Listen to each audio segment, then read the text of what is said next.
Feliz y bendecido día, aprendiendo un curso de milagros. El secreto de la verdadera oración es olvidarte de las cosas que crees necesitar. Pedir algo específico es igual que ver el pecado primero y luego perdonarlo. Del mismo modo, al orar pasas por alto tus necesidades específicas, tal como las ves, y las dejas en manos de Dios. Ahí se convierten en los regalos que le haces, pues le dicen que no antepondrás otros dioses a Él, ni que quieres otro amor que el suyo. Este libro es un comienzo, no un final.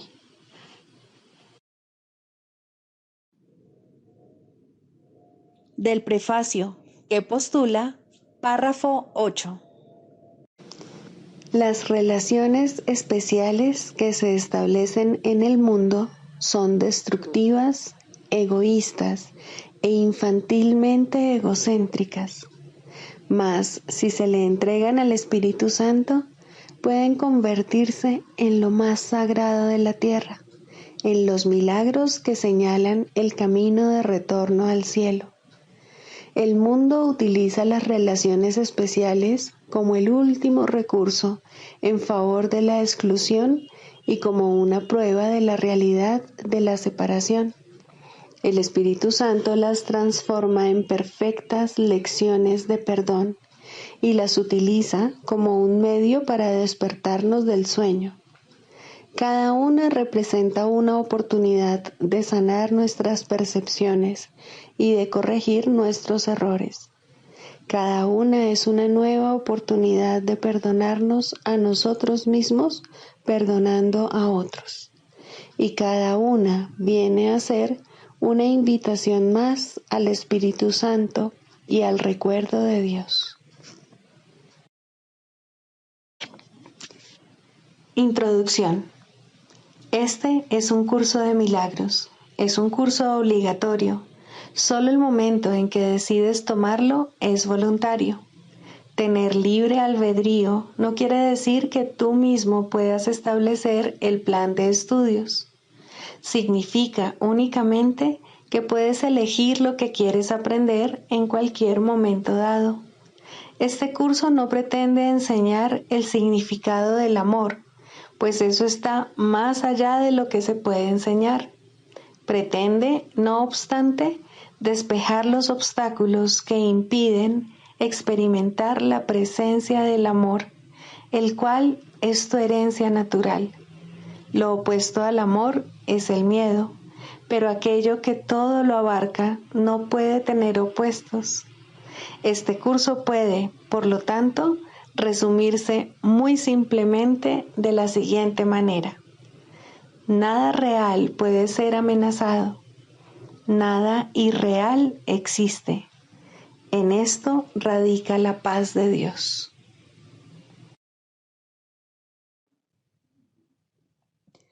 Capítulo 1. El significado de los milagros. Primero, principios de los milagros. Principio 22. Los milagros se asocian con el miedo debido únicamente a la creencia de que la obscuridad tiene la capacidad de ocultar. Crees que lo que no puedes ver con los ojos del cuerpo no existe. Esta creencia te lleva a negar la visión espiritual.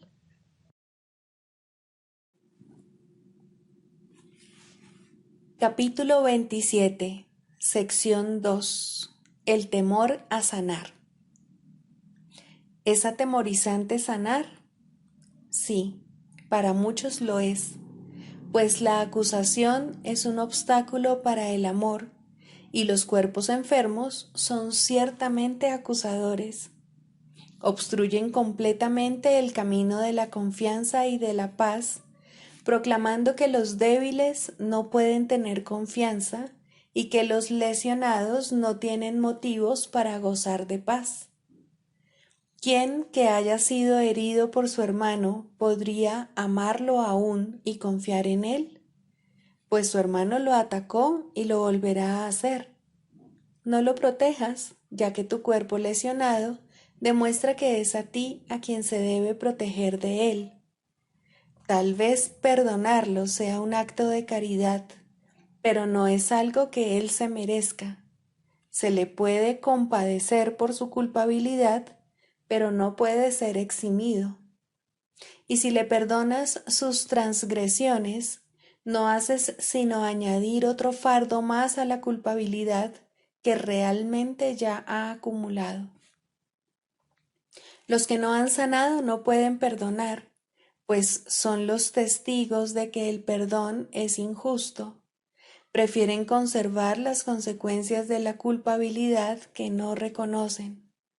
No obstante, nadie puede perdonar un pecado que considere real, y lo que tiene consecuencias tiene que ser real, porque lo que ha hecho está ahí a la vista. El perdón no es piedad, la cual no hace sino tratar de perdonar lo que cree que es verdad. No se puede devolver bondad por maldad, pues el perdón no establece primero que el pecado sea real para luego perdonarlo. Nadie que esté hablando en serio diría: hermano, me has herido. Sin embargo, puesto que de los dos yo soy el mejor, te perdono por el dolor que me has ocasionado.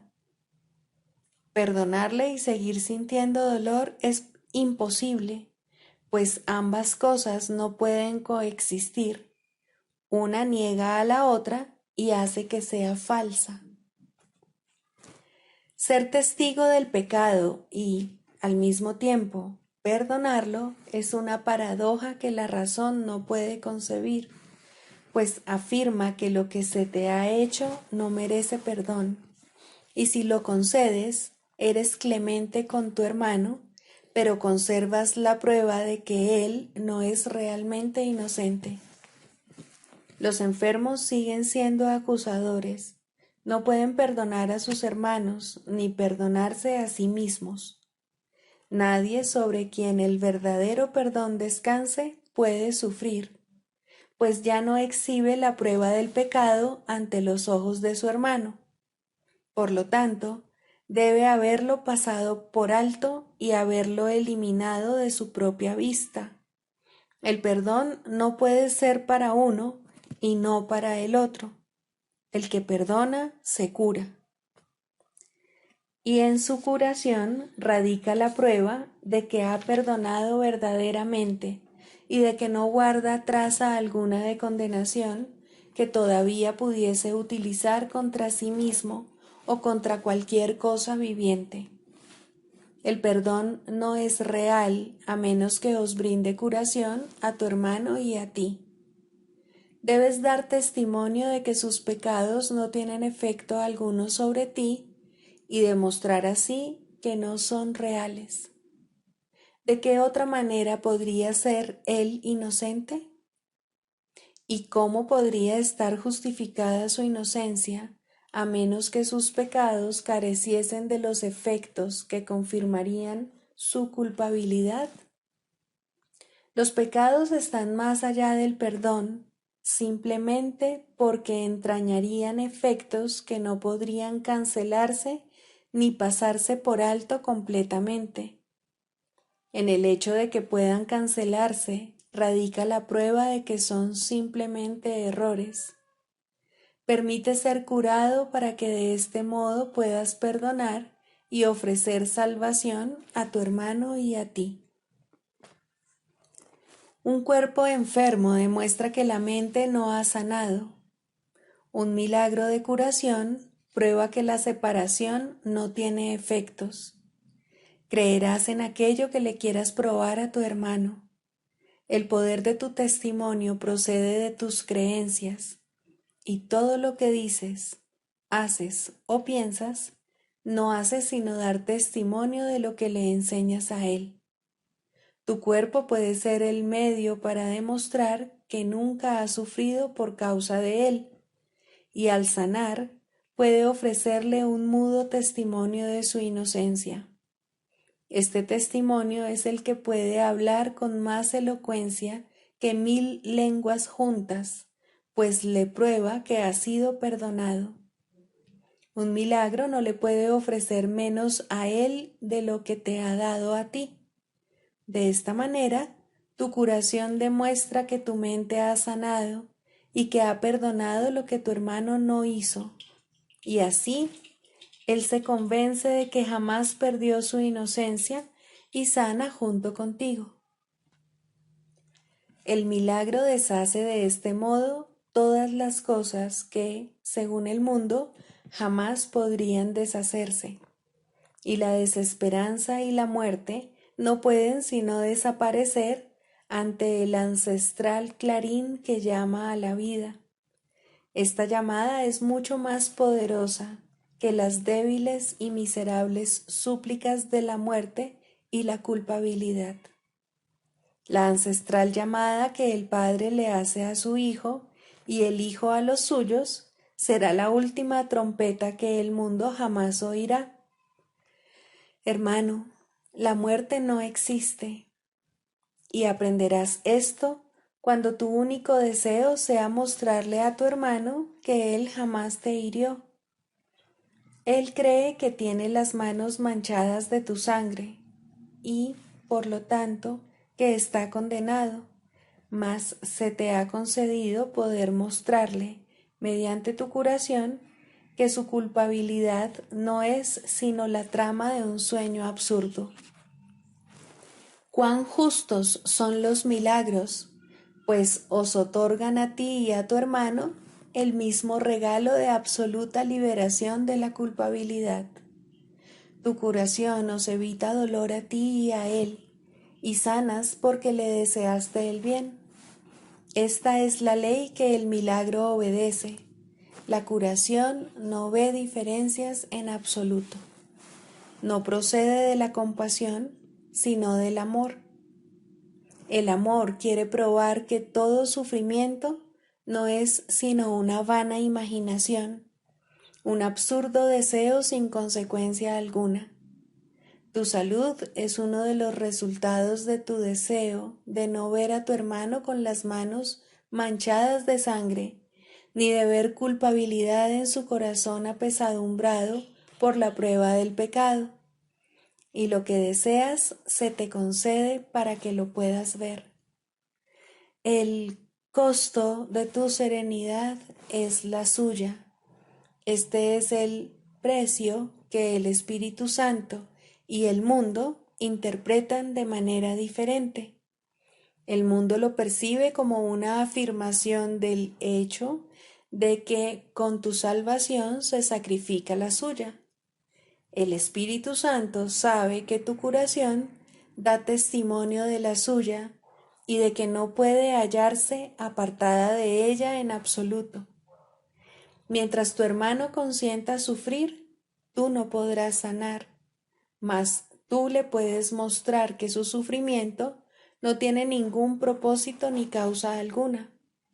Muéstrale que has sanado y él no consentirá sufrir por más tiempo, pues su inocencia habrá quedado clara ante sus propios ojos y ante los tuyos, y la risa reemplazará a vuestros lamentos, pues el Hijo de Dios habrá recordado que Él es el Hijo de Dios. ¿Quién tiene entonces miedo de sanar? Solo aquellos para quienes el sacrificio y el dolor de su hermano representan su propia serenidad. Su propia impotencia y debilidad sirven de base para justificar el dolor de su hermano. El constante aguijón de culpabilidad que su hermano experimenta sirve para probar que él es un esclavo, pero que ellos son libres. El constante dolor que sufren es la prueba de que ellos son libres porque pueden mantener cautivo a su hermano, y desean la enfermedad para evitar que la balanza del sacrificio se incline a favor de aquel.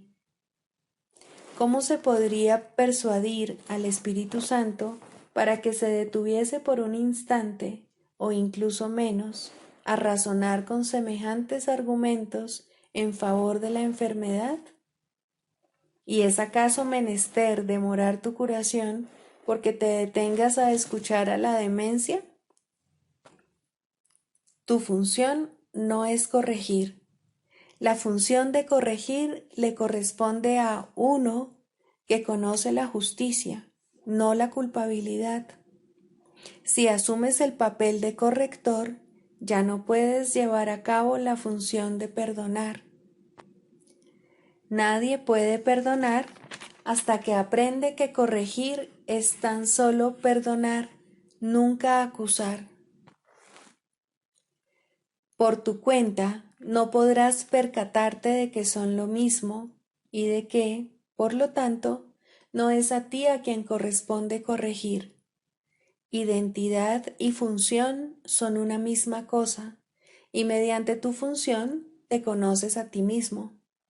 De modo que si confundes tu función con la función de otro, es que estás confundido con respecto a ti mismo y con respecto a quién eres.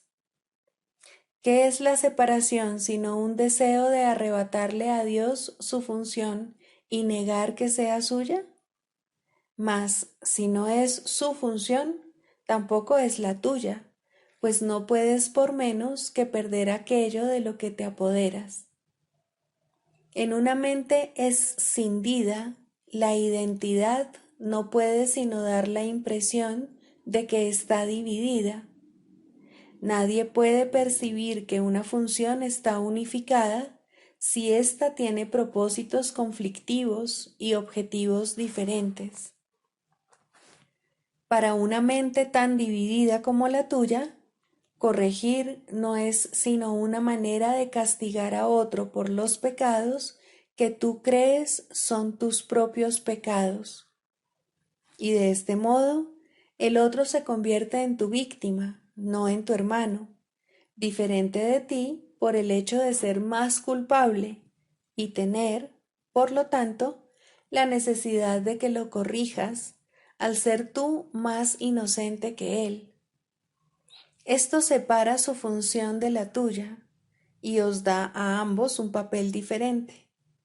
Y así no podéis ser percibidos como uno y con una sola función, lo cual querría decir que compartís una misma identidad y un solo objetivo.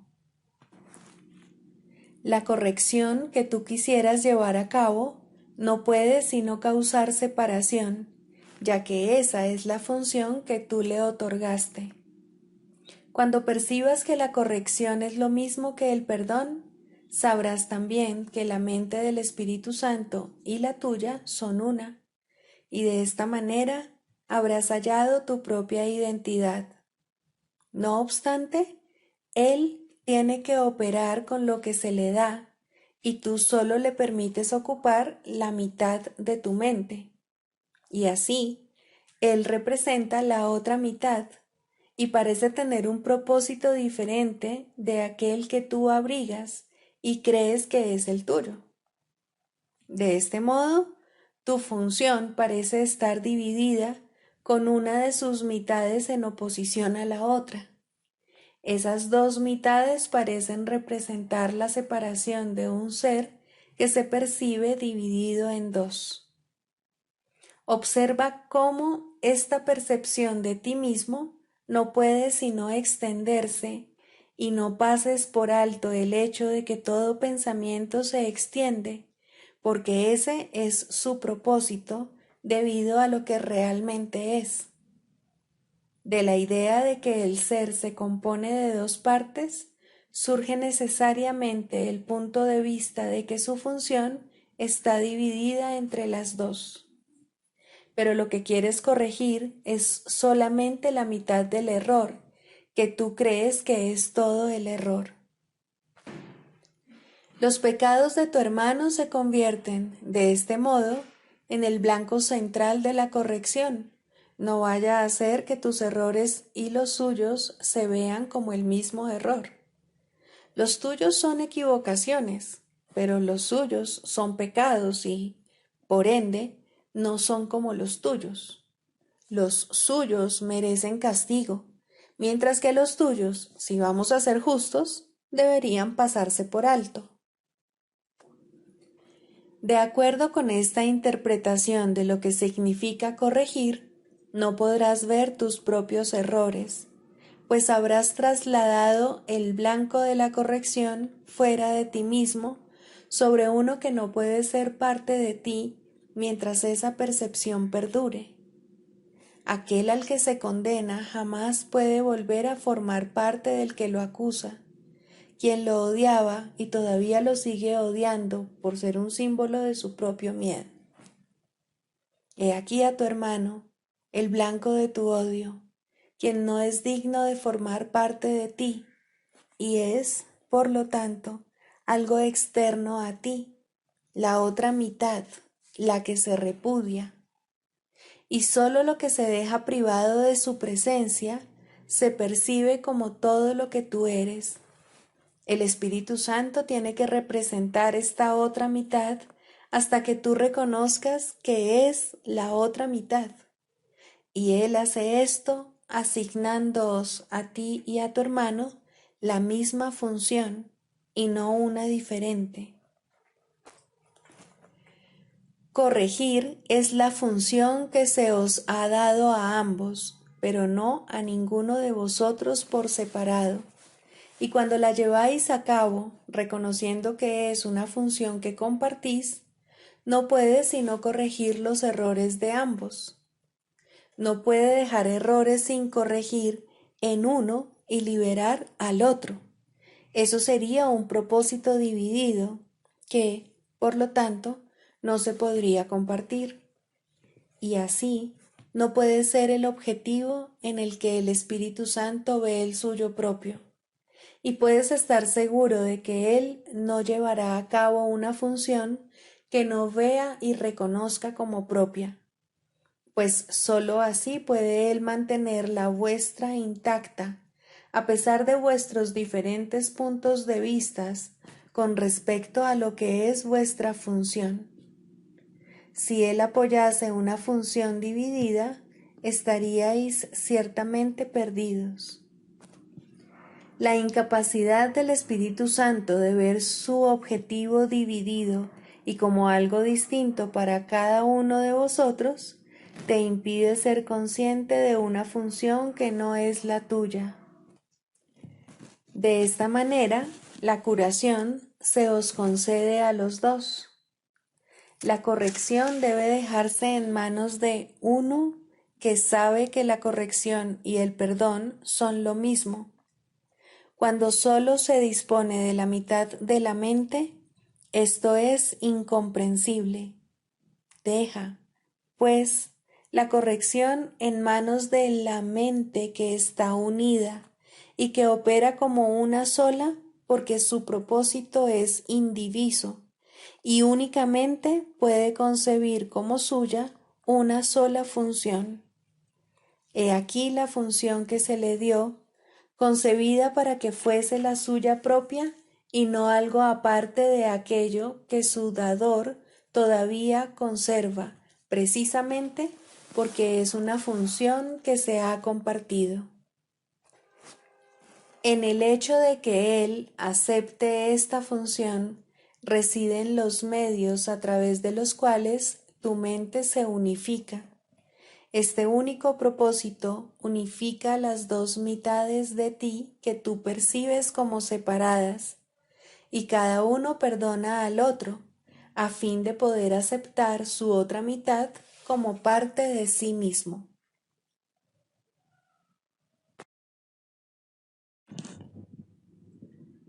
Libro de ejercicios. Pregunta 8. ¿Qué es el mundo real? El mundo real es un símbolo como todo lo demás que la percepción ofrece. No obstante, es lo opuesto a lo que tú fabricaste. Ves tu mundo a través de los ojos del miedo, lo cual te trae a la mente los testigos del terror. El mundo real solo lo pueden percibir los ojos que han sido bendecidos por el perdón, los cuales, consecuentemente, ven un mundo donde el terror es imposible y donde no se puede encontrar ningún testigo del miedo. El mundo real te ofrece una contrapartida para cada pensamiento de infelicidad que se ve reflejado en tu mundo, una corrección segura para las escenas de miedo y los clamores de batalla que pueblan tu mundo. El mundo real muestra un mundo que se contempla de otra manera, a través de ojos serenos y de una mente en paz. Allí solo hay reposo. No se oyen gritos de dolor o de pesar, pues allí nada está excluido del perdón. Y las escenas que se ven son apacibles, pues solo escenas y sonidos felices pueden llegar hasta la mente que se ha perdonado a sí misma. ¿Qué necesidad tiene dicha mente de pensamientos de muerte, asesinato o ataque? ¿De qué puede sentirse rodeada sino de seguridad, amor y dicha? ¿Qué podría haber que ella quisiese condenar? ¿Y contra qué querría juzgar? El mundo que ve emana de una mente que está en paz consigo misma. No ve peligro en nada de lo que contempla, pues es bondadosa y lo único que ve es bondad. El mundo real es el símbolo de que al sueño de pecado y culpabilidad le ha llegado su fin y de que el Hijo de Dios ha despertado. Y sus ojos, abiertos ahora, perciben el inequívoco reflejo del amor de su Padre, la infalible promesa de que ha sido redimido. El mundo real representa el final del tiempo, pues cuando se percibe, el tiempo deja de tener objeto.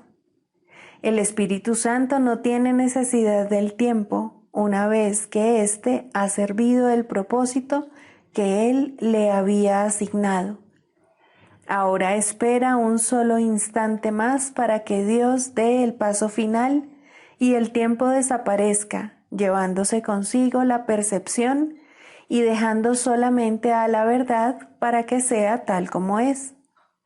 Ese instante es nuestro objetivo, pues en él yace el recuerdo de Dios, y al contemplar un mundo perdonado, Él es quien nos llama y nos viene a buscar para llevarnos a casa, recordándonos nuestra identidad, la cual nos ha sido restituida mediante nuestro perdón. Lección 295. El Espíritu Santo ve hoy a través de mí. Hoy Cristo pide valerse de mis ojos para así redimir al mundo. Me pide este regalo para poder ofrecerme paz mental y eliminar todo terror y pesar. Y a medida que se me libra de estos, los sueños que parecían envolver al mundo desaparecen. La redención es una. Al salvarme yo, el mundo se salva conmigo, pues todos tenemos que ser redimidos juntos. El miedo se presenta en múltiples formas, pero el amor es uno. Padre mío, Cristo me ha pedido un regalo este que doy para que se me dé a mí. Ayúdame a usar los ojos de Cristo hoy y permitir así que el amor del Espíritu Santo bendiga todo cuanto contemple, de modo que la compasión de su amor pueda descender sobre mí.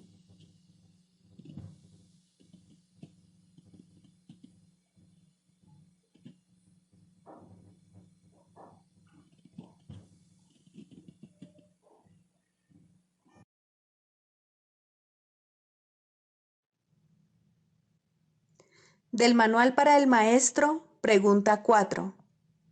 ¿Cuáles son las características de los maestros de Dios? 2. Honestidad. Todas las demás características de los maestros de Dios se basan en la confianza. Una vez que ésta se ha alcanzado, las otras se suceden naturalmente. Solo los que tienen confianza pueden permitirse ser honestos, pues solo ellos pueden ver el valor de la honestidad. La honestidad no se limita únicamente a lo que dices. El verdadero significado del término es congruencia. Nada de lo que dices está en contradicción con lo que piensas o haces. Ningún pensamiento se opone a otro. Ningún acto contradice tu palabra, ni ninguna palabra está en desacuerdo con otra. Así son los verdaderamente honestos. No están en conflicto consigo mismos a ningún nivel. Por lo tanto, les es imposible estar en conflicto con nada o con nadie. La paz que experimentan los maestros de Dios avanzados se debe en gran medida a su perfecta honestidad. Solo el deseo de engañar da lugar a la pugna. El que es uno consigo mismo no puede ni siquiera concebir el conflicto. El conflicto es el resultado inevitable del autoengaño, y el autoengaño es deshonestidad. Para un maestro de Dios, nada supone un desafío, pues ello implicaría que se abrigan dudas, y la confianza en la que los maestros de Dios descansan con absoluta seguridad hace que les sea imposible dudar. Por lo tanto, solo pueden triunfar. En esto, como en todo, son honestos. Solo pueden triunfar porque nunca hacen su propia voluntad. Eligen por toda la humanidad, por todo el mundo y por todas las cosas que en él habitan, por lo que es inalterable e inmutable, más allá de las apariencias, y por el Hijo de Dios y su Creador. ¿Cómo no iban a triunfar? Eligen con perfecta honestidad, tan seguros de sí mismos como de su elección.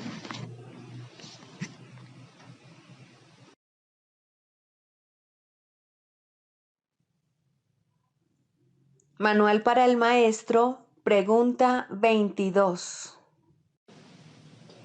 ¿Qué relación existe entre la curación y la expiación? La curación y la expiación no están relacionadas, son lo mismo. No hay grados de dificultad en los milagros porque no hay grados de expiación. Este es el único concepto total que es posible en este mundo, porque es la fuente de una percepción completamente unificada. La idea de una expiación parcial no tiene sentido, del mismo modo como es imposible que haya ciertas áreas en el cielo reservadas para el infierno. Acepta la expiación y te curarás. La expiación es la palabra de Dios. Acepta su palabra y ya no quedará nada que pueda dar lugar a la enfermedad. Acepta su palabra y todo milagro se habrá realizado. Perdonar es curar. El Maestro de Dios ha decidido que aceptar la expiación para sí mismo es su única función. ¿Qué puede haber entonces que Él no pueda curar? ¿Qué milagro se le podría negar?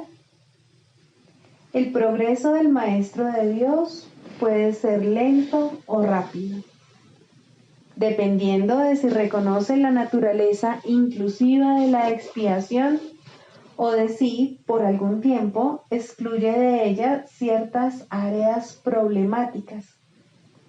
En algunos casos se alcanza una súbita y total conciencia de cuán perfectamente aplicable es la lección de la expiación a todas las situaciones, mas esos casos son relativamente raros. El Maestro de Dios puede haber aceptado la función que Dios le ha encomendado mucho antes de haber comprendido todo lo que esa aceptación le aportaría. Solo el final es seguro. En cualquier momento a lo largo de su camino, puede alcanzar el entendimiento necesario de lo que significa la total inclusión. Si el camino le parece largo, que no se desanime. Ya ha decidido qué rumbo quiere tomar. Eso fue lo único que se le pidió, y habiendo cumplido con lo requerido, ¿le negaría a Dios lo demás? Para que el Maestro de Dios progrese, necesita comprender que perdonar es curar. La idea de que el cuerpo puede enfermar es uno de los conceptos fundamentales del sistema de pensamiento del ego. Dicho pensamiento le otorga autonomía al cuerpo, lo separa de la mente y mantiene intacta la idea del ataque. Si el cuerpo pudiese enfermar, la expiación sería imposible. Un cuerpo que pudiese ordenarle a la mente hacer lo que a él le place, podría sencillamente ocupar el lugar de Dios y probar que la salvación es imposible. ¿Qué quedaría entonces que necesitase curación? Pues el cuerpo se habría enseñoreado de la mente. ¿Cómo podría entonces devolvérsele la mente al Espíritu Santo sin destruir el cuerpo? ¿Y quién querría la salvación a este precio? Ciertamente no parece que la enfermedad sea una decisión, ni nadie cree realmente que lo que quiere es estar enfermo. Tal vez pueda aceptar la idea en teoría, pero rara vez la aplica de manera consistente a todas las clases de enfermedad que percibe en sí mismo o en los demás. No es tampoco en este nivel donde el Maestro de Dios invoca el milagro de la curación. Él mira más allá de la mente y del cuerpo y ve únicamente la faz de Cristo resplandeciendo ante él, corrigiendo todos los errores y sanando toda percepción. La curación es el resultado del reconocimiento por parte del Maestro de Dios de quién es el que necesita ser curado. Este reconocimiento es aplicable solo a algunas cosas. Es verdad con respecto a todas las cosas que Dios creó. En dicho reconocimiento se subsanan todas las ilusiones. Cuando un maestro de Dios no puede curar, es porque se ha olvidado de quién es. De esta forma, la enfermedad de otro pasa a ser suya. Al permitir que esto suceda, se identifica con el ego del otro y por lo tanto confunde a éste con un cuerpo. Al hacer eso, se niega a aceptar la expiación para sí mismo y es imposible que pueda ofrecérsela a su hermano en el nombre de Cristo. De hecho, será incapaz de reconocer a su hermano en absoluto, pues su Padre no creó cuerpos y por consiguiente solo estará viendo en su hermano lo irreal. Un error no puede corregir otro error y una percepción distorsionada no cura. Hazte a un lado, Maestro de Dios. Has estado equivocado. No señales el camino, pues has perdido el rumbo. Dirígete de inmediato a tu Maestro y deja que Él te cure. La ofrenda de la expiación es universal.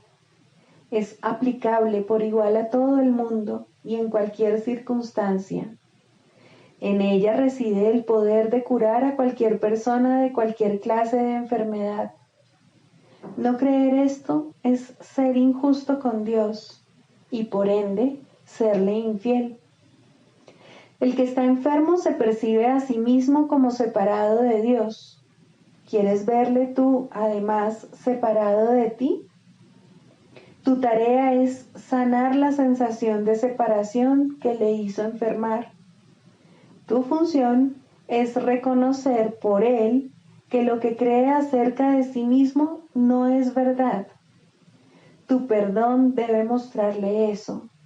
Curar es muy simple. La expiación se recibe y se ofrece. Habiéndose recibido, tiene que haberse aceptado. Es en el recibir, pues, donde yace la curación. Todo lo demás se deriva de este único propósito. ¿Quién podría limitar el poder de Dios? ¿Quién entonces podría determinar quién se puede curar y de qué enfermedad y qué debe permanecer excluido del poder de perdonar de Dios? Esto ciertamente sería una locura. La función de los maestros de Dios no es imponer límites al Padre, ya que no es su función juzgar a su Hijo, y juzgar al Hijo es limitar a su Padre. Ambas cosas están igualmente desprovistas de sentido. Sin embargo, esto no se comprenderá hasta que el Maestro de Dios reconozca que juzgar y limitar no son sino un mismo error. Con esto recibe la expiación, pues deja de juzgar al Hijo de Dios y lo acepta tal como el Padre lo creó. Ya no se encuentra separado de Dios, dictando dónde se debe administrar la curación y dónde debe negarse. Ahora, Él puede decir con Dios: este es mi Hijo amado, que fue creado perfecto y que permanecerá así eternamente.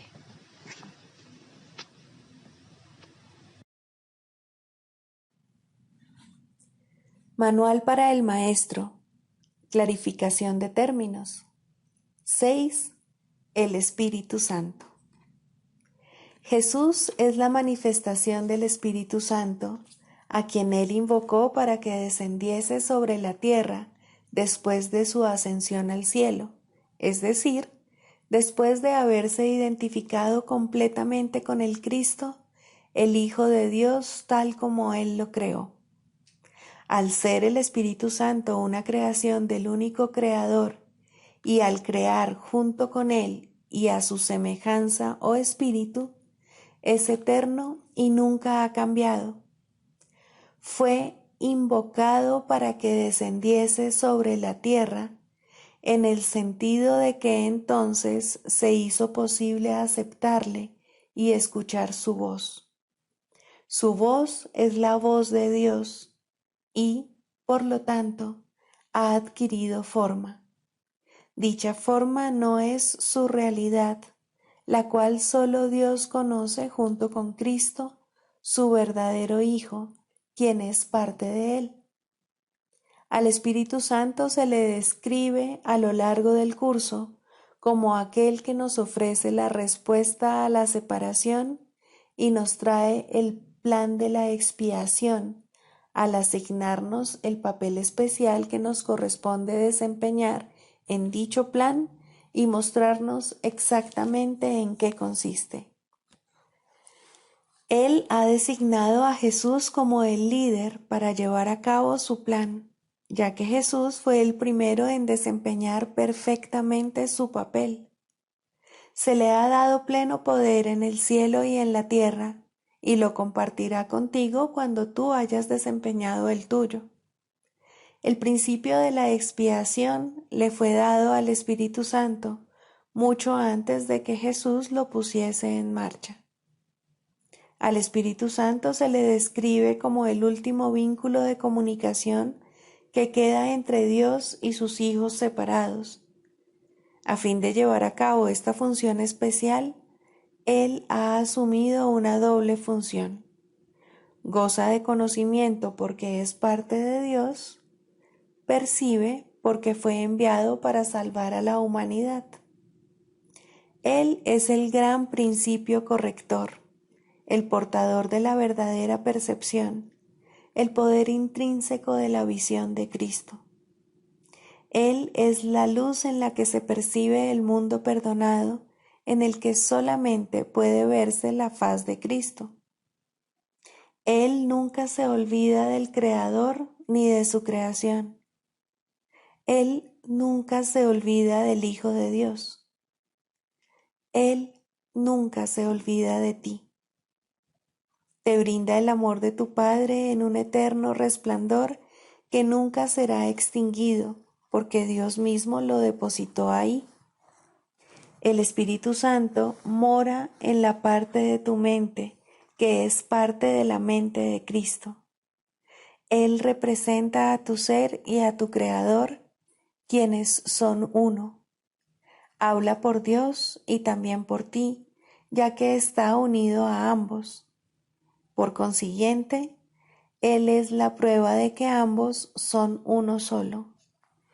El Espíritu Santo parece ser una voz, pues de esa forma es como te comunica la palabra de Dios. Parece ser un guía por tierras lejanas, pues esa es la clase de ayuda que necesitas. Y también parece ser cualquier cosa que satisfaga las necesidades que creas tener. Pero Él no se engaña cuando te percibes a ti mismo atrapado por necesidades que no tienes. De ellas es de las que quiere liberarte. De ellas es de las que quiere ponerte a salvo. Tú eres su manifestación en este mundo. Tu hermano te invoca para que seas su voz junto con él. Por sí solo no puede ser el ayudante del Hijo de Dios, pues por sí solo no tiene ninguna función. Pero unido a ti es el resplandeciente Salvador del mundo, cuyo papel en la redención de éste tú has completado.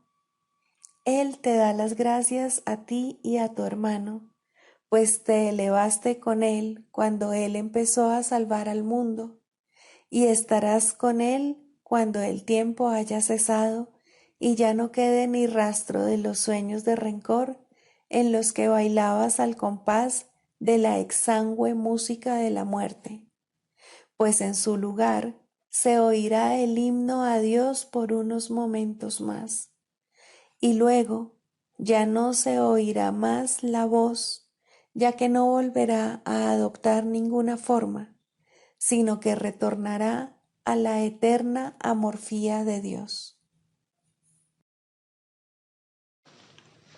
Quinto, el proceso de la sanación. Aunque la verdad es simple, de todas maneras se le tiene que enseñar a aquellos que ya han perdido su camino en interminables laberintos de complejidad. Esta es la gran ilusión. En su estela viene la inevitable creencia de que, para estar seguro, uno debe controlar lo desconocido. Esta extraña creencia se basa en ciertos pasos que nunca llegan a la conciencia. Primero, se introduce a través de la creencia de que hay fuerzas que deben vencerse para poder estar vivo. Y luego, parece como si estas fuerzas pudiesen mantenerse a raya únicamente mediante un inflado sentido del yo, que mantiene en la oscuridad lo que en realidad se siente y busca elevar las ilusiones a la luz. Recordemos que los que vienen a nosotros en busca de ayuda están severamente atemorizados. Lo que creen que ayudará solo puede hacer daño. Lo que creen que les hará daño es lo único que puede ayudar. El progreso se vuelve imposible hasta que el paciente es persuadido de invertir su torcida manera de ver el mundo, su torcida manera de verse a sí mismo. La verdad es simple, pero tiene que enseñarse a aquellos que creen que los pondrá en peligro. Se le tiene que enseñar a aquellos que atacarán por sentirse amenazados y a aquellos que necesitan la lección de la indefensión por encima de todo, para que ésta les demuestre lo que es la fortaleza. Si este mundo fuera ideal, tal vez podría existir una terapia ideal, y aún así sería inútil en un estado ideal. Hablamos de enseñanza ideal en un mundo en el cual el maestro perfecto no podría permanecer por mucho tiempo. El perfecto psicoterapeuta es solo un destello de un pensamiento aún no concebido, pero de todas maneras hablamos de lo que puede hacerse todavía para ayudar a los locos dentro de los límites de lo realizable. Mientras estén enfermos, pueden y deben ser ayudados. Nada más que eso se le pide a la psicoterapia. Nada menos que todo lo que tiene para dar es digno del terapeuta, pues Dios mismo le ofrece a su hermano como su Salvador del mundo. La sanación es santa. Nada en el mundo es más santo que ayudar a alguien que pide ayuda. Y en este intento, aunque sea limitado, aunque carezca de sinceridad, los dos se acercan mucho a Dios. Donde dos se han unido para la sanación, allí está Dios.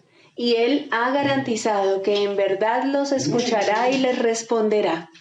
Pueden estar seguros de que la sanación es un proceso que Él dirige, pues está de acuerdo con su voluntad.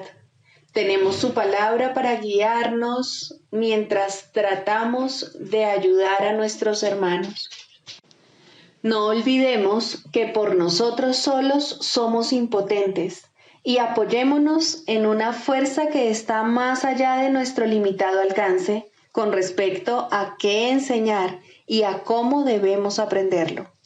Un hermano que busca ayuda puede traernos regalos más allá de las alturas percibidas en sueño alguno.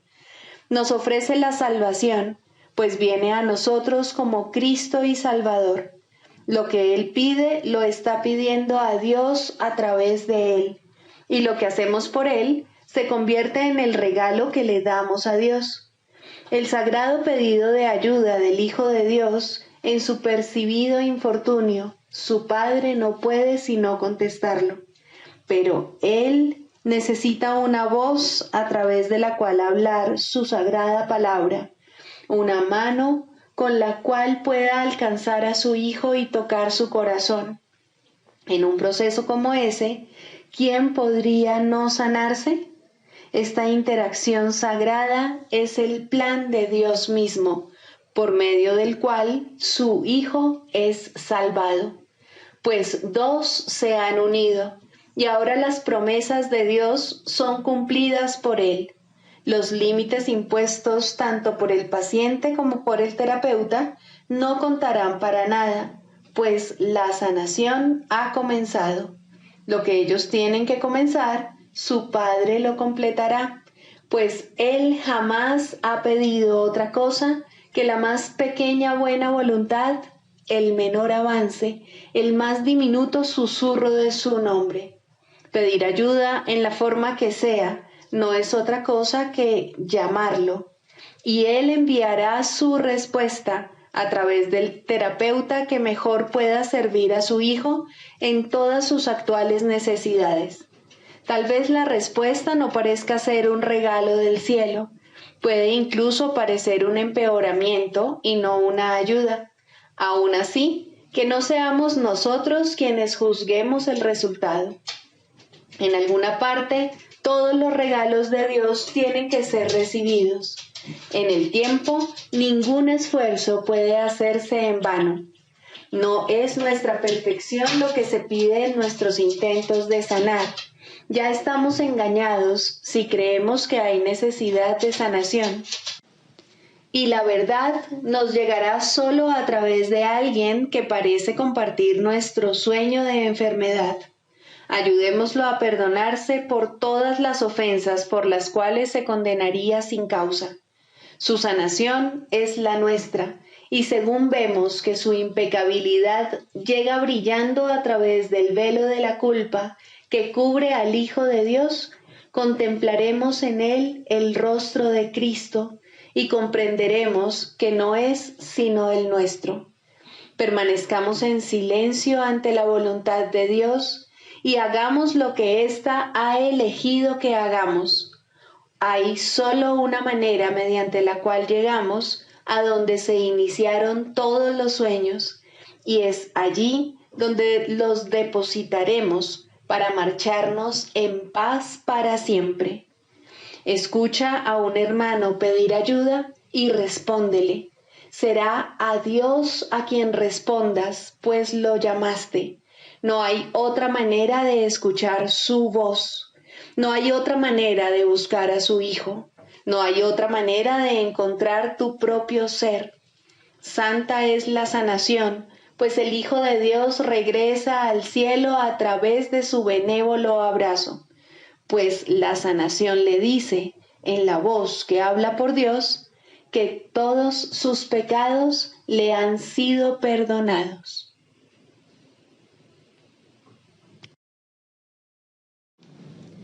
El canto de la oración, tercero, el perdón para salvar. El perdón para salvar tiene una forma y solo una. No pide prueba alguna de inocencia ni pago de ninguna clase. No discute ni evalúa los errores que desea pasar por alto. No ofrece regalos falsamente ni promete libertad mientras ordena la muerte. ¿Acaso iba Dios a engañarte? Él solo te pide que tengas confianza y la buena voluntad de aprender cómo llegar a ser libre. Él ofrece su maestro a quien quiera que pida y busque comprender la voluntad de Dios. Su buena disposición para dar está más allá de tu comprensión y de tu simple alcance. No obstante, Él ha dispuesto que aprendas el camino que te lleva a Él, y lo que Él dispone goza de certeza. Criatura de Dios, los regalos de Dios son tuyos, no por razón de tus planes, sino por su santa voluntad. Su voz te enseñará lo que es el perdón y cómo concederlo tal como Él dispone se debe hacer. Por lo tanto, no busques comprender lo que todavía está más allá de tu alcance, sino más bien deja que ello sea la forma de conducirte allí donde los ojos de Cristo se convierten en la manera de ver que eliges. Abandona todo lo demás, pues no hay nada más. Cuando alguien te pida ayuda, de la clase que sea, Él es quien contestará por ti. Solo tienes que hacerte a un lado y no interferir. El perdón para salvar es su tarea y es Él quien responderá por ti. No determines la forma que debe adoptar el perdón de Cristo. Él sabe la manera de convertir cada llamada en una ayuda para ti, conforme te apresuras a llegar, por fin, a casa de tu Padre. Ahora Él puede hacer que tu paso sea firme y tus palabras sinceras, no con tu propia sinceridad, sino con la suya. Deja que Él se haga cargo de cómo vas a perdonar, y así cada ocasión será para ti un paso más en dirección al cielo y a la paz. ¿No estás cansado del cautiverio? Dios no eligió esta amarga senda para ti. Lo que has elegido todavía puede deshacerse, pues la oración es misericordiosa y Dios es justo. La suya es una justicia que Él puede entender, pero tú aún no puedes. De todos modos, Él te dará los medios para que aprendas de Él y llegues por fin a entender que la condenación no es real y que fabrica ilusiones en su propio malvado nombre. Sin embargo, la forma que los sueños parecen adoptar es irrelevante. Las ilusiones no son ciertas. Solo la voluntad de Dios es verdad y tú eres uno con Él en voluntad y propósito. Aquí terminan todos los sueños. ¿Qué debo hacer por tu Santo Hijo? Debe ser lo único que preguntes siempre que se requiera tu ayuda y se busque el perdón. No necesitas juzgar la forma en que se te pide, y no seas tú quien determina la manera en la que el perdón debe llegar para salvar al Hijo de Dios. La luz de Cristo en él es su liberación y es esta la que responde a su llamada. Perdónalo tal como el Cristo decide que debes hacerlo y contémplalo a través de sus ojos y también habla por él. Él conoce la necesidad, la pregunta y la respuesta y te dirá exactamente qué debes hacer en palabras que puedas entender y también utilizar. No confundas su función con la tuya. Él es la respuesta, tú el que escucha. ¿Y acerca de qué te habla Él? Acerca de la salvación y del regalo de paz, acerca del fin del pecado, del fin de la culpa y del fin de la muerte, y acerca del papel que el perdón ocupa en Él. Limítate a escuchar, pues Él será escuchado por todo aquel que invoque su nombre y ponga su perdón en sus manos. Se le ha dado el perdón para que lo enseñe, para que lo salve de la destrucción y para hacer que los medios empleados para la separación, el pecado y la muerte se conviertan de nuevo en el santo regalo de Dios. La oración es su propia mano derecha, liberada para salvar conforme se le permite al verdadero perdón proceder de su eterna vigilancia y amor. Escucha y aprende y no juzgues. Es a Dios a quien te diriges para oír lo que debes hacer. Su respuesta será clara como el día, mas su perdón no es lo que tú crees que es. Pero Él lo sabe y eso es suficiente. El perdón tiene un maestro que no fracasa en nada. Considera esto por un momento y no intentes juzgar el perdón ni limitarlo a un marco mundano. Deja que se eleve hasta Cristo, quien lo acepta como un regalo para Él. Él no te dejará sin consuelo, ni dejará de enviarte sus ángeles desde lo alto para que te respondan en su propio nombre. Él está junto a la puerta, para la que el perdón es la única llave. Dásela a Él para que la use en tu lugar, y verás la puerta abrirse silenciosamente, revelándote la radiante faz de Cristo. Contempla a tu hermano ahí, tras la puerta, el Hijo de Dios, tal como Él lo creó.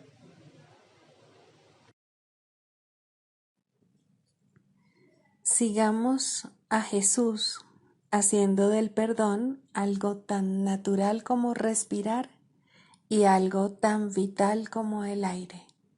Amén.